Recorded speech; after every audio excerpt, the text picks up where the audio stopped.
우리가 종말론과 하나님의 나라 이런 주제로 살펴볼 차례인데요. 저희가 이 주제로 살펴본 지 여러 달이 됐습니다. 이제 거의 끝을 향해 가고 있습니다. 아마 오늘하고 2번 정도 더 하면 주제별로는 끝나지 않을까 싶습니다. 그리고 이제 마치고 나면 제 생각에는 한 2-3차례에 걸쳐서 요한계시록의 이 구조를 살펴보기를 원합니다. 요한계시록을 자세히 살펴보려면 한도 끝도 없고요. 굳이 그렇게 할 필요는 없을 것 같고, 큰 틀을 보시면서 여러분이 요한계시록을 무서워하지 않고 낯설어하지 않고 이해할 수 있는 정도면 되겠다 싶습니다. 여러분, 종말에는 개인적인 종말과 우주적인 종말이 있는데요. 개인적인 종말은 인간의 죽음부터 시작합니다. 모두 다 죽죠, 그죠? 모두 다 죽습니다. 죽음을 다 경험합니다. 그 죽음부터 시작을 합니다. 그래서 죽고 나면 중간 상태가 있습니다. 우리가 몸이 부활할 거잖아요. 죽음과 부활 사이에 우리의 영혼이 이제 가 있는 곳, 그죠? 이게 중간 상태입니다. 그것이 낙원이 됐든 음부가 됐든 간에 중간 상태가 됩니다. 그리고 난 다음에 이제 우리의 몸이 부활할 것입니다. 예수님께서 재림하시는 날 우리의 몸이 부활할 것입니다. 그리고 부활하고 나면 하나님의 심판이 있을 것입니다.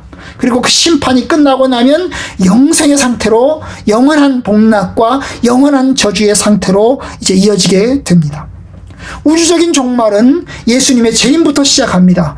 예수님께서 약속하신 것처럼 내가 반대로 다시 오겠다고 말씀하셨으니 주님께서 다시 재림하실 것입니다. 그 주님의 재림이 이 세상이 끝나는 날입니다.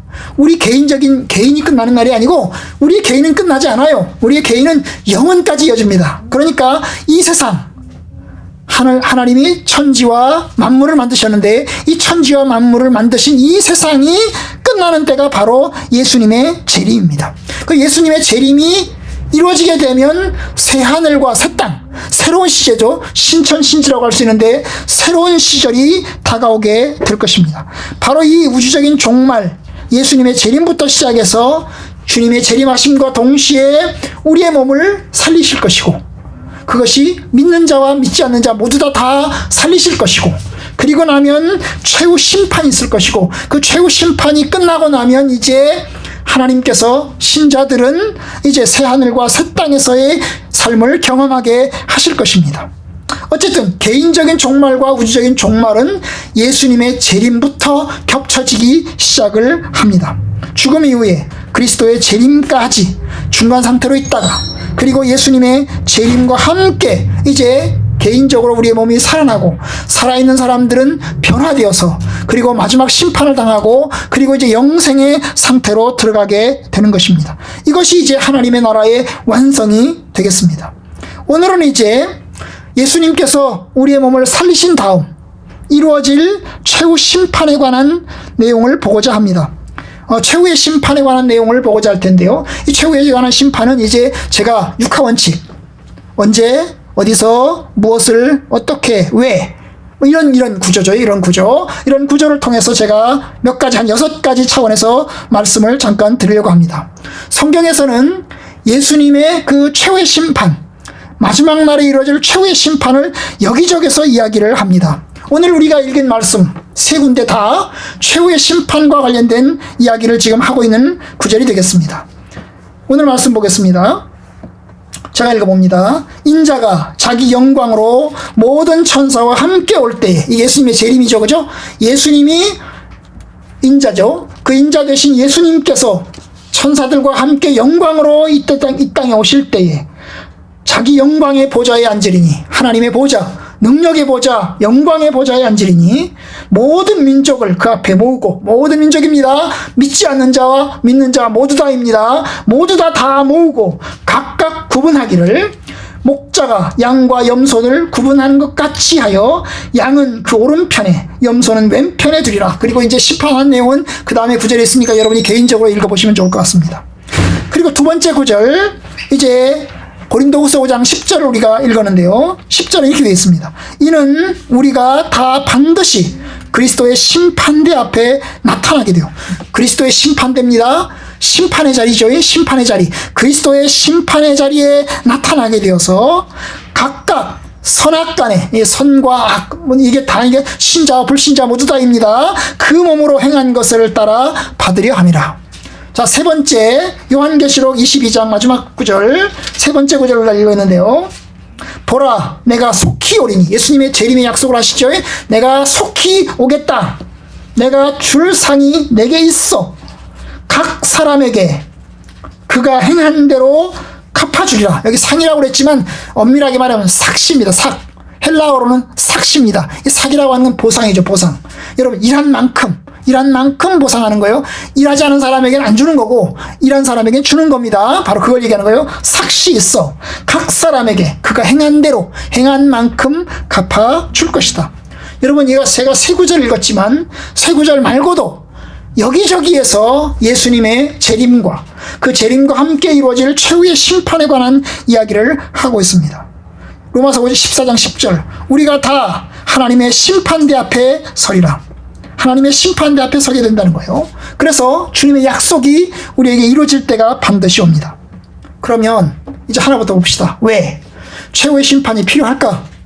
여러분, 어떤 사람들은 최후의 심판이 필요 없다고 말합니다.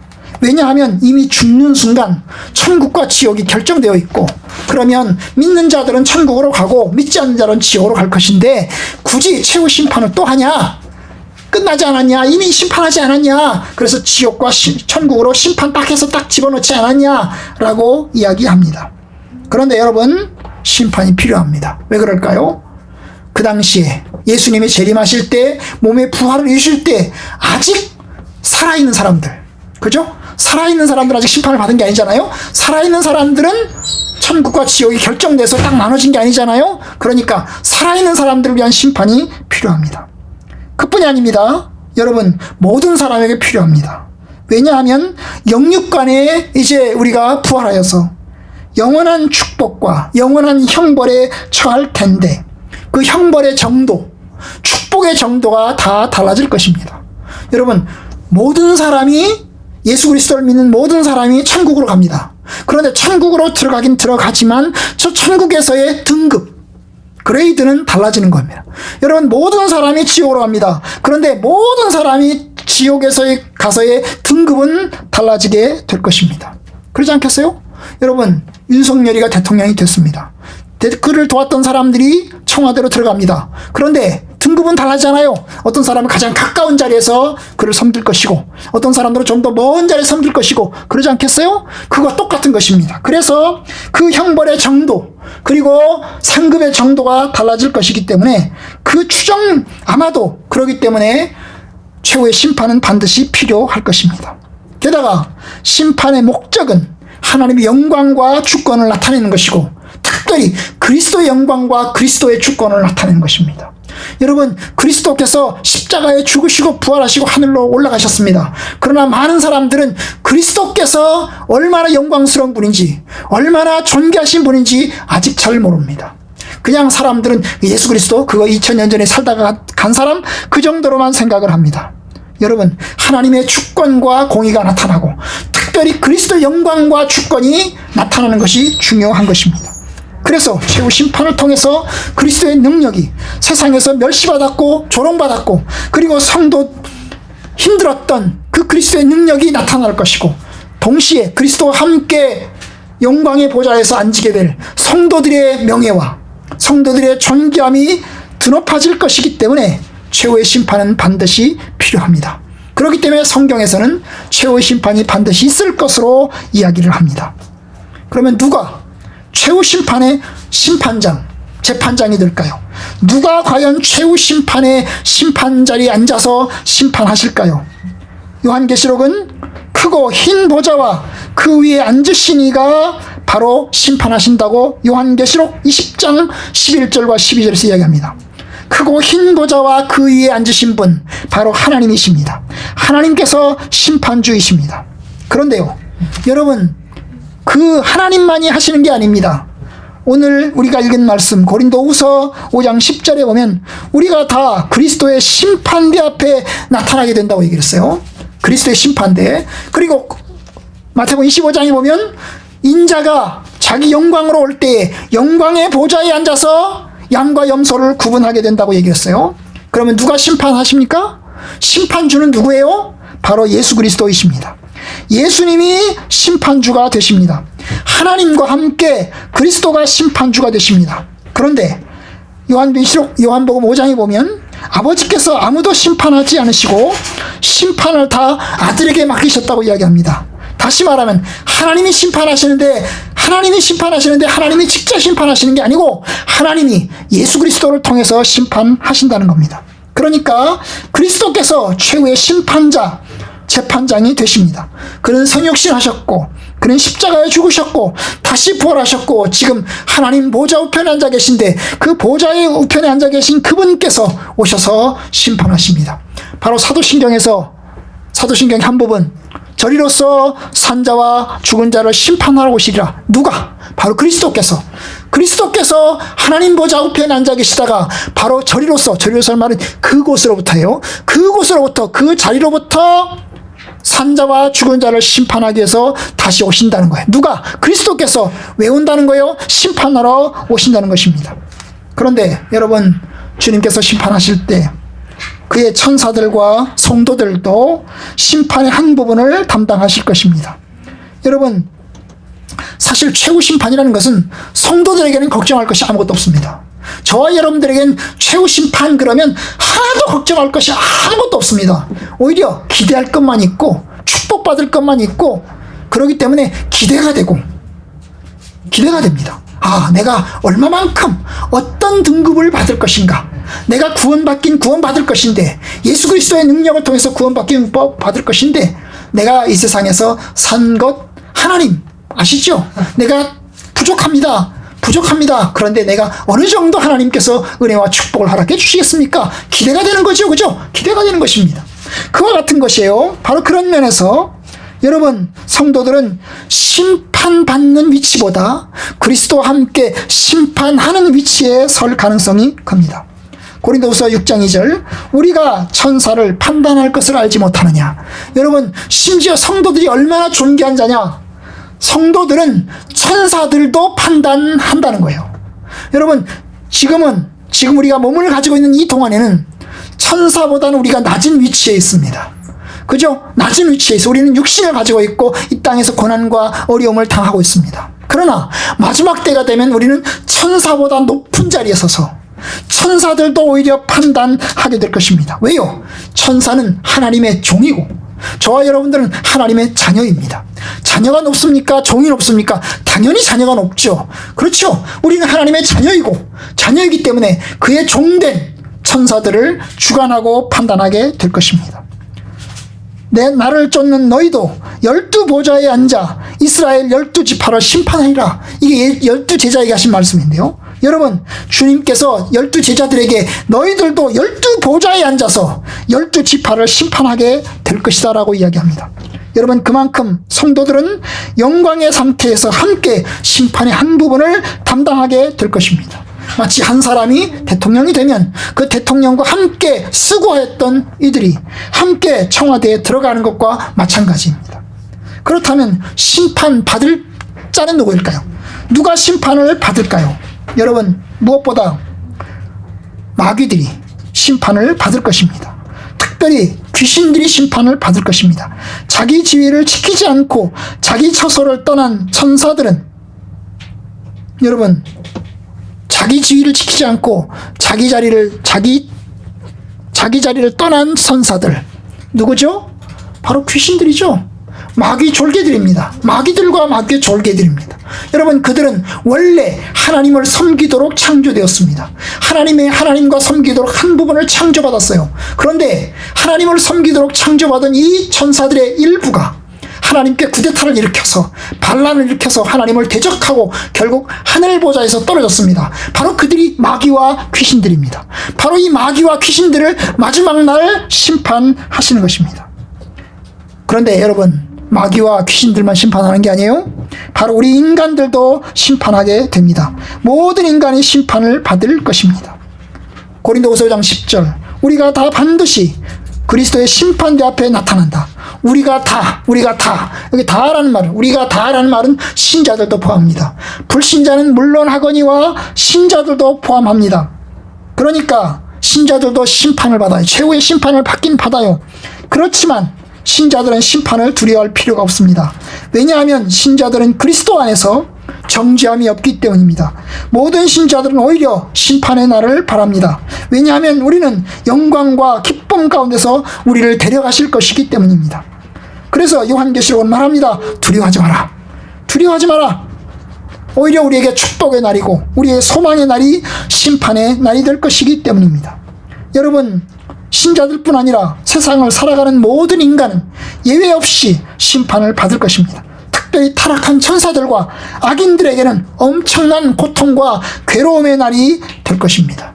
여러분, 최후의 심판을 믿고 그날을 기다리십시다. 지금은 고생스럽더라도, 지금은 힘들더라도 그날이 오겠지. 그날을 기다리십시다. 그럼 언제 최후의 심판이 나타날까요? 여러분, 언제? 아까 말씀드렸지만 예수님의 재림과 몸의 부활 후에 일어날 것입니다. 예수님의 재림하시고 그리고 또한 우리의 몸이 부활한 다음에 그 즉시 일어날 것입니다. 그럼 최후의 심판은 몇 번 있을까요? 어떤 사람들은 말합니다. 3번 있을 거야. 첫째, 믿는 자들을 심판하고, 둘째, 안 믿는 사람들을 심판하고, 세 번째, 마귀들을 심판하고. 어떤 사람들이 7번도 이야기합니다. 그러나 여러분, 우리는 그렇게 복잡하게 생각할 필요 없어요. 박형용 박사는 이제 우리 총신의 이제 교수였습니다. 그런데 그분은 무천년설을 믿지 않았어요. 제가 천년왕국에 대한 이야기를 한번 했잖아요. 그죠? 상징적으로 천년왕국이 있을 것이다. 예수님의 재림 전에 천년왕국이 먼저 있을 것이다. 예수님의 재림하고 난 다음에 천년왕국이 있을 것이다. 여러 가지가 있다고 그랬지 않았어요? 그런데 사실은 어느 것이냐 별로 중요하지 않다고 그랬어요. 왜냐? 그죠? 우리가 겪어보지 않았기 때문에 사실 어느 것이 정확하지 잘 몰라요. 예수님의 재림이 분명하다는 것은 확실합니다.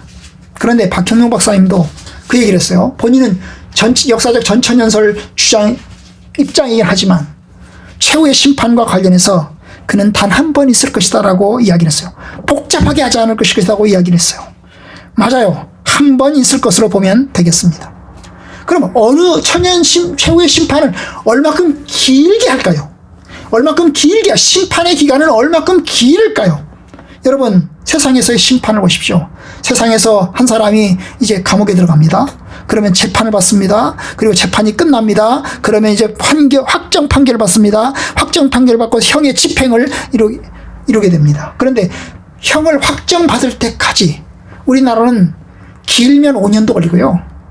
가장 짧으면 1년 걸립니다. 1년. 왜냐하면 1심, 2심, 3심이 있고요. 1심에서 확정 판결 받았습니다. 항소할 수 있어요. 나는 납득하지 못하겠어. 항소를 할 수 있어요. 항소하다는 2심 재판을 합니다. 2심 재판이 편성돼가지고 또 조사를 합니다. 그리고 2심 또 재판을 딱 끝냅니다. 그러면 또 항소할 수 있어요. 3심, 대법원까지 할 수가 있는 것입니다.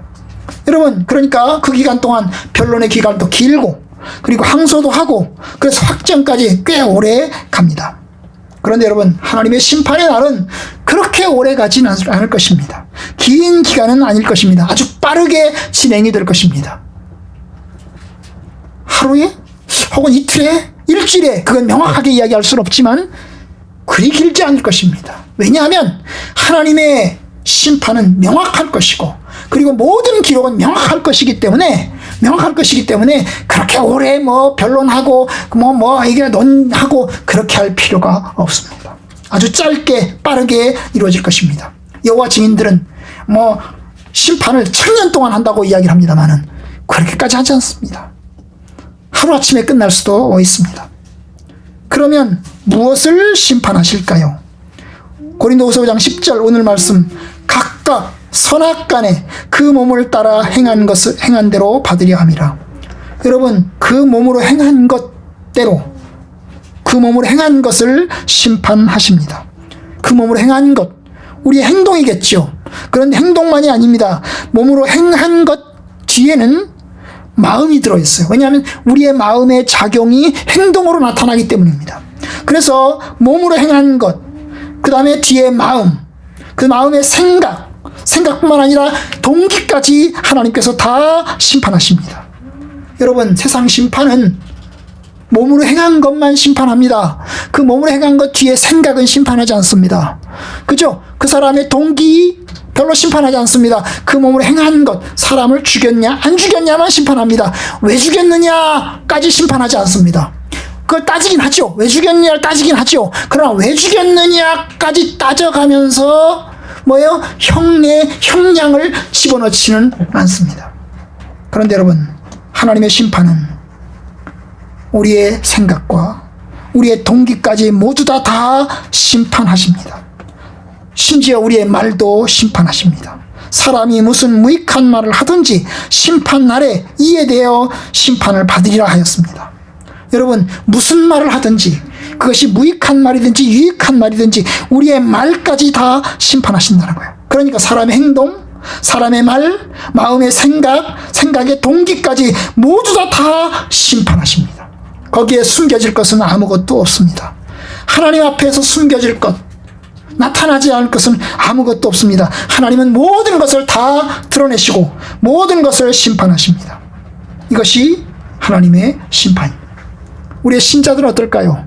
신자들도 마찬가지예요. 신자들의 행동, 신자들의 생각, 신자들의 말, 신자들의 동기까지 모두 다 이제 다 드러나게 될 것입니다. 다만 두려워할 필요가 없는 것은 우리는 그리스도 안에서 용서받았기 때문에, 그리스도께서 예수님의 십자가의 피로 우리의 모든 죄를 다 덮으셨기 때문에 드러나긴 드러날 것이지만 그러나 두려워할 필요는 없는 것입니다.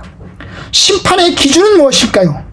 여러분, 심판의 기준은 무엇보다 첫째, 그리스도 안에 있었느냐 없었느냐, 그리스도의 의를 옷 입었느냐 입지 않았느냐, 그걸로 기준할 것입니다.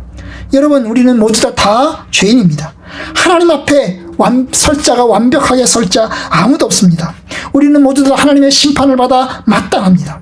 그런데 그리스도와의 관계를 가지고 예수 그리스도를 믿고 예수 그리스도 안에 있으면 우리는 모두 다 구원함을 얻고 생명을 얻을 것입니다. 아들을 믿는 자는 영생이 있고 아들을 순종하지 않은 자는 영생을 보지 못하고 도리어 하나님의 진노가 그 위에 머물러 있느니라. 내 말을 듣고 나 보내신 이를 믿는 자는 영생을 얻었고 라고 말씀합니다. 그렇기 때문에 여러분, 우리가 그리스도 안에 있었냐 없었냐가 중요합니다. 그 사람이 살인죄를 졌냐, 그 사람이 도둑질을 했냐, 그 사람이 강간을 했느냐, 이것보다 더 중요한 것은 뭐예요? 그리스도 안에 있었냐 없었냐가 더 중요합니다. 여러분, 아무리 깡패 출신이라도 그 사람이 살인죄를 저질렀고 사기죄를 저질렀더라도 그리스도 안에 있으면 주께서는 용서하십니다. 하나님이 다윗의 죄를 용서하셨어요. 여러분, 다윗이 우리아의 아내 밧세바를 겁탈했잖아요. 강간죄를 질렀습니다. 여러분, 우리아를 죽였잖아요. 죽였습니다. 여러분, 살인죄를 저질렀어요. 그 악한 죄를 저질렀어요. 그래도 하나님께서는 다윗을 용서하셨습니다. 하나님은 어떤 사람도 다 용서하십니다. 어떤 악한 자도 다 용서하십니다. 왜냐? 용서하지 않으시면 하나님 앞에 설 자가 아무도 없습니다. 털어서 어떤 사람 말합니다. 죄 없어 이 사람은 법 없이도 살 사람이야. 여러분, 법 없이 살 사람은 아무도 없습니다. 저도 위법합니다. 여러분, 교통신호등을 이제 차를 몰고 운전합니다. 그죠? 운전하는데 신호등을 지켜야 되잖아요. 그죠? 차가 안 오든 신호등을 지켜야 됩니다. 그런데 차가 안 와요. 그럼 어떻게 할까요? 지나가죠. 그죠? 그냥 좀 지나갑니다. 그죠? 좌회전 깜빡이, 급한 거예요. 시간은 없고 이게 지각하고 있어요. 그러면 차가 안 와요. 어떻게 합니까? 지나갑니다. 차가 안 오니까. 여러분, 이게 인간이라고요. 이게 인간이에요. 참, 그래서 제가 우리 딸하고 운전하면서 아빠 나 죄인이다. 이야기합니다. 여러분, 법 없이 살 사람 없어요. 모두 다 조그만한 흠은 다 있어요. 털어서 먼지 안 날 사람 없어요. 털면 다 먼지 나고 다 연약한 죄를 가지고 있어요. 그러니 하나님 앞에서는 큰 죄나 작은 죄나 별 차이가 없어요. 큰 죄라고 해서 더 비난받아 마땅하고 작은 죄라고 해서 그냥 대충 지나가고, 이게 아닙니다. 하나님은 모든 것이 완벽하시기 때문에 하나하나 다 따지시고 계십니다. 다 다만 그리스도 안에 있으면 그리스도께서 우리의 변호사로, 그리스도께서 내가 저들을 위해서 십자가에 못 박혀 죽었고 내가 저들을 위해서 내 몸을 바쳤소. 그러면 여러분 주께서 그리스도의 피를 보시고 우리를 넘어가시는 것입니다. 아들을 믿는 자는 구원함을 얻습니다. 그런데 여러분 또 하나가 있습니다. 하나님께서는 우리에게 하나님의 뜻을 보여주셨어요.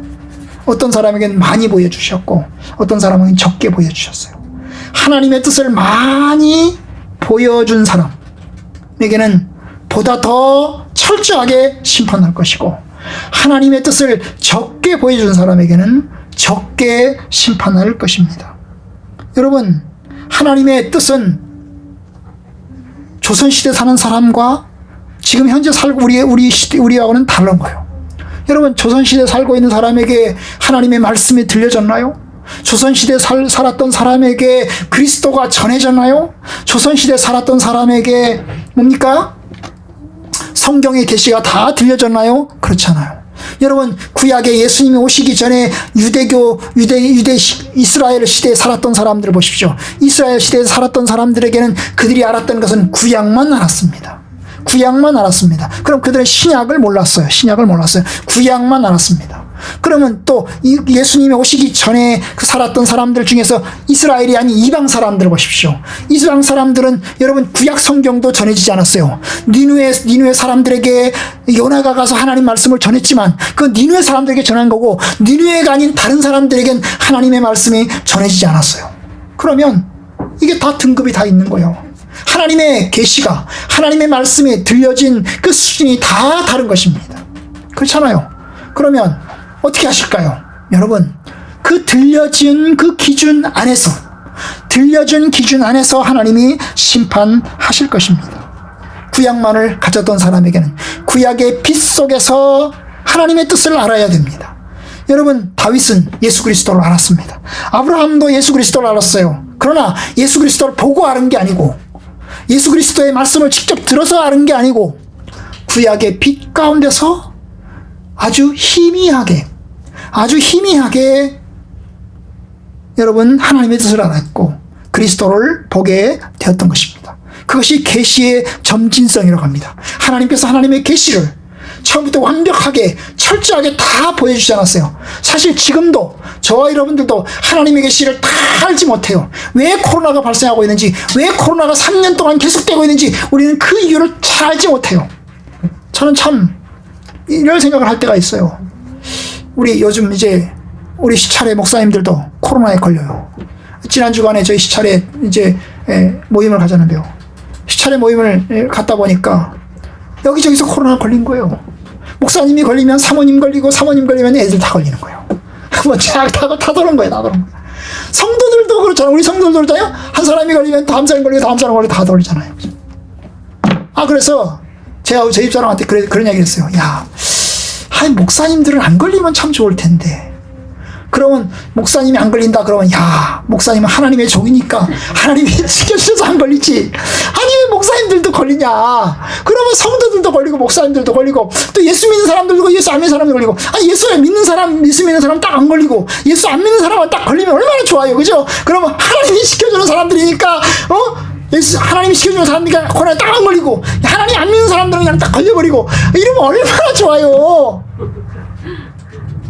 그런데 말이에요. 이 성도들도 걸리고 보니까 참 안타까워요. 또 목사님들도 걸리는데 일가족이 다 걸리는 거예요. 다 걸려. 이게 참 안타까워요. 그걸 보면서 이거 성도와 불신자의 차이가 뭘까? 하나님의 종과 그냥 일반 사람의 차이가 뭘까? 아무 차이가 없네. 이게 이런 생각을 이제 제 집사람에게 이야기를 이제 나눴어요. 그때 너무 그런 생각한다고 너무 생각한다고 저한테 이야기를 했는데 어쨌든 여러분 우리는 사람을 가지고 있기 때문에 연약합니다. 부족해요. 그죠? 다 부족해요. 하나님 앞에 설 사람이 아무도 없어요. 그런데 하나님께서는 하나님의 계시의 빛을 사람에게 다 다르게 하나님의 계시의 빛을 보여주셨어요.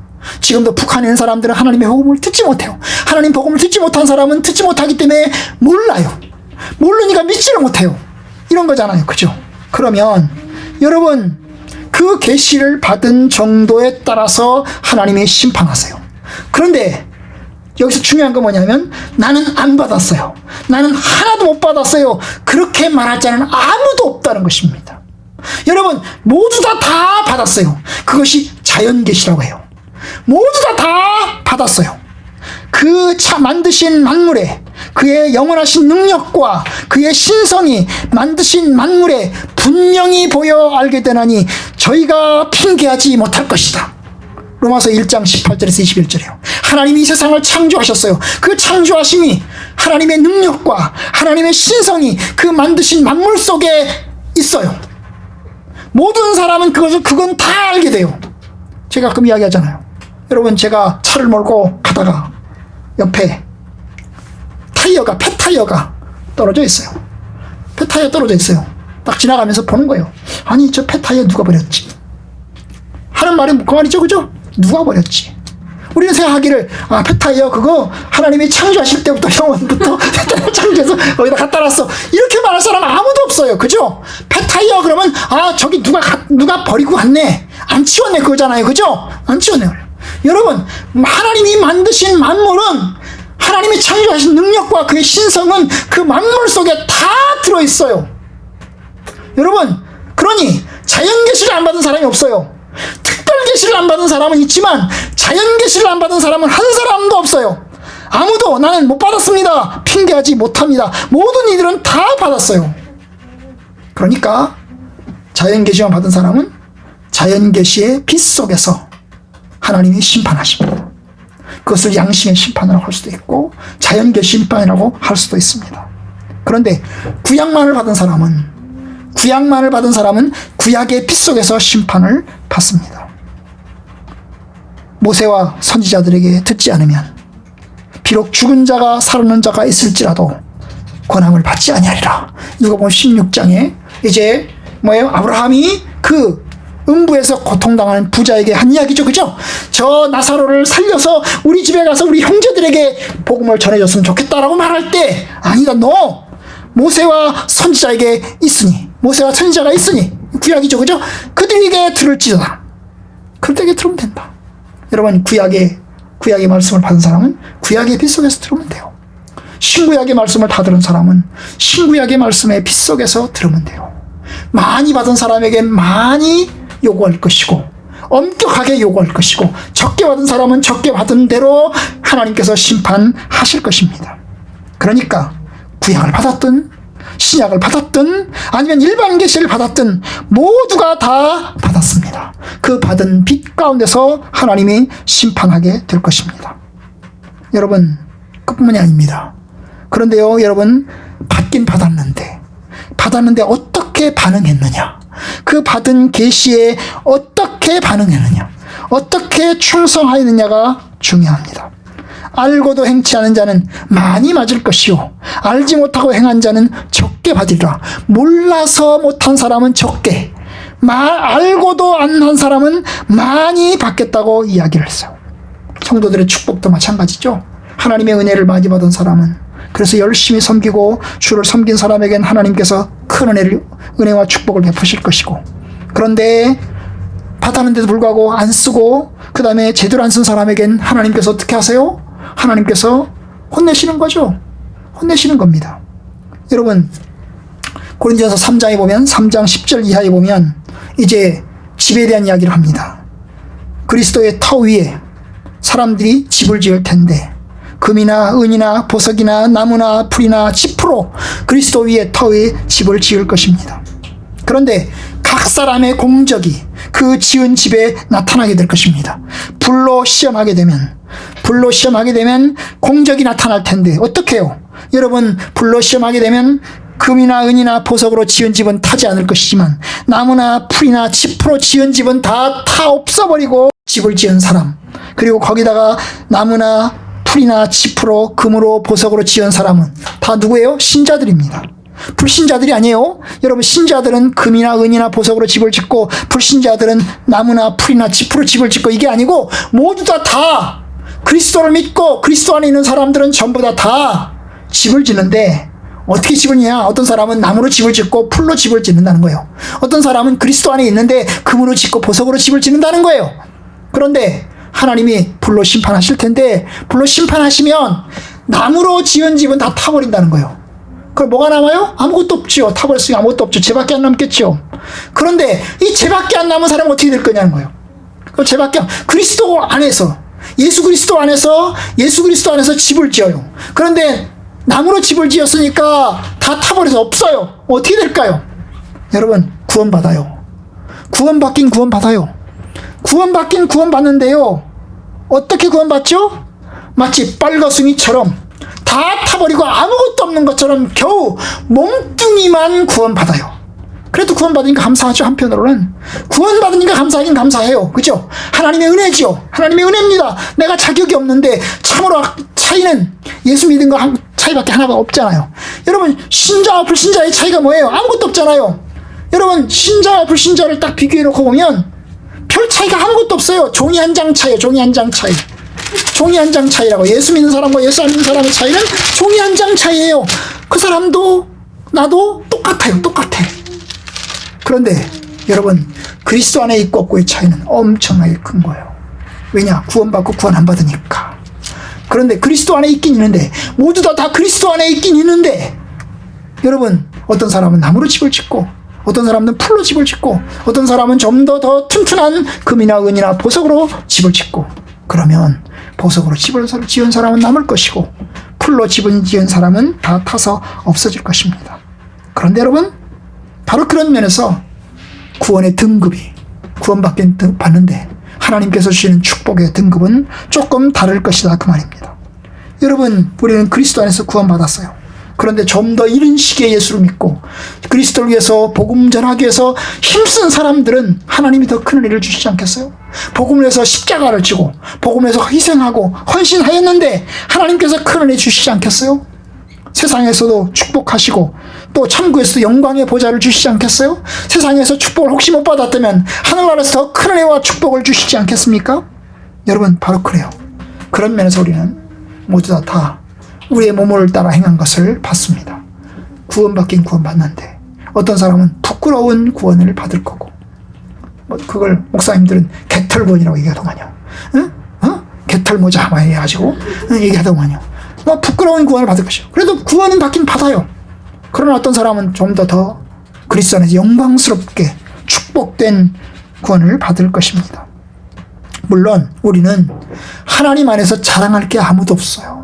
내가 영광스러운 구원을 받아서 더 큰 상급을 받든 아니면 그리스도 안에서 조금 더 몸뚱아리만 구원받는 그런 부끄러운 구원을 받든 간에 그건 다 하나님의 은혜입니다. 내가 좀 더 영광스러운 구원을 받아서 그걸 가지고 의시할 수 없어요. 왜냐? 하나님의 은혜거든요. 나는 무익한 종입니다. 나는 쓸모없는 종입니다. 그런데 주께서 나를 보시고 내게 은혜를 베푸셨습니다.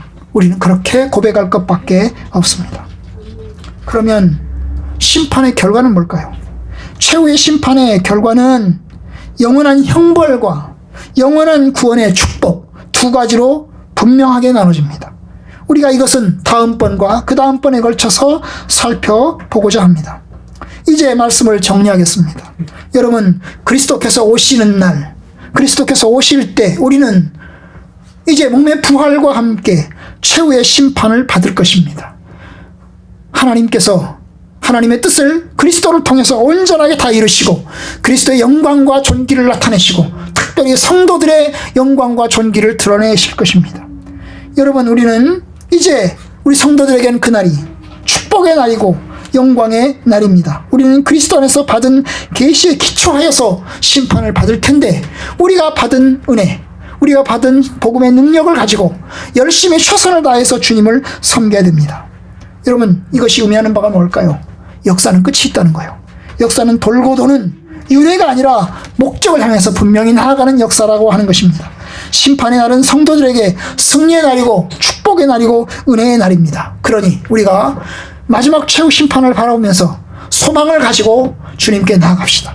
그리고 그리스도를 섬기는 것을 포기하지 맙시다.